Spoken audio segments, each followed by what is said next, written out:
এই যে গত কয়েকদিন আগে একটা কবরের মধ্যে যখন আমি গেলাম, ওই কবরের মধ্যে যাওয়ার পরে আমি তাকায়া দেখি একটা লাশের থেকে কাফনটাকে যখন আমি খুলে ফেললাম, আমি তাকায়া দেখি একটা যুবতীর লাশ ওই কবরের মধ্যে দেখা যায়। আমি যুবতীর লাশ দেখার পরে যখন আমি কাফনটা যখন যুবতীর থেকে খুললাম, আমি দেখি তার সুন্দরী একটা চেহারা, তার সুন্দরী একটা বডি দেখার পরে আমি নিজের সামলাইতে পারি না। আমি শয়তানের ধোঁকায় পইরা ওই কবরের মধ্যেই তো আমি ওই কবরের মধ্যে মহিলার সাথে জেনার কাজে লিপ্ত হয়ে গেল। আমি তার সাথে জেনা করলাম। এরপরে কাফনটা নিয়ে যখন জেনার কাজ আমার শেষ হয়ে গেল, আমি কাফনটা নিয়ে উঠবো, এমন একটা হালাতে কে যেন আমারে বারবার ডাক দেয়, ও যুবক, তোমার কি ঘরের মধ্যে মাও নাই? তোমার কি ঘরের মধ্যে বোনও নেই? একটু কি চিন্তা করলা না এই কবরের মধ্যে আমার মায়েরা, আমার বোনেরা, আমার সন্তানেরা আমারে কত পরিমাণে আমারে আদর কইরা যত্ন কইরা জীবনের শেষ গোসল দিয়ে আমারে কবরের মধ্যে শোয়া দিয়ে চলে গেল।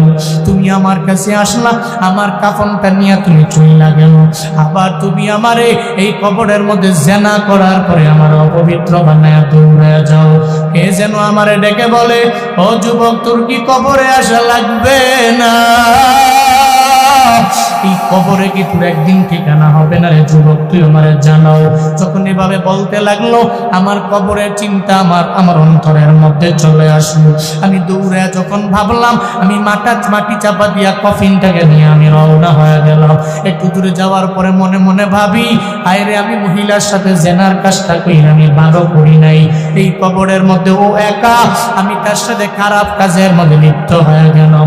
আমারও কবরে যাওয়া লাগবে, একদিন তো রবের বিচারের কাঠ করায় আমারও দাঁড়ানো লাগবে। এই চিন্তায় যখন আমি পড়ে গেলাম, আমি বারবার মনে হয় আমার ওই মহিলাটা মানে বারবার ডাক দেয়, আমার কানের মধ্যে বারবার বেজে যায়।